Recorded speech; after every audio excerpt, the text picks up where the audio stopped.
बिस्मिल्लाहिर्रहमानिर्रहीम। गर्मियों का बेहतरीन तोहफ़ा गोला फ़रोश। मुख्तलिफ़ शहरों में गोले वालों के चर्चे हैं। इसी तरह हमारे अड्डा में भी एक गोला फ़रोश है जो रात को भी घूम रहा होता है और लोग उसे लुत्फ़अंदोज़ हो रहे होते हैं उसके जायकेदार गोले से। तो हम भी इससे रोज़ाना गोला खाते हैं। मैंने कहा क्यों नहीं आपसे भी शेयर करें।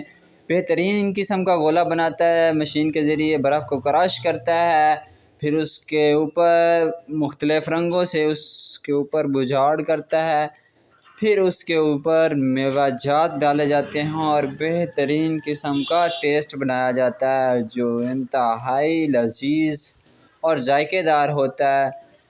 माशाल्लाह देखने में भी बहुत खूबसूरत दिखता है और खाने में की तो क्या बात। अगर हमारे इलाके के लोग देख रहे हैं तो एक बार ज़रूर विज़िट करें अड्डा महता जेडू भाई मुमताज़ गोला फ़रोश। तो माशाल्लाह बेहतरीन टेस्टी ज़बरदस्त।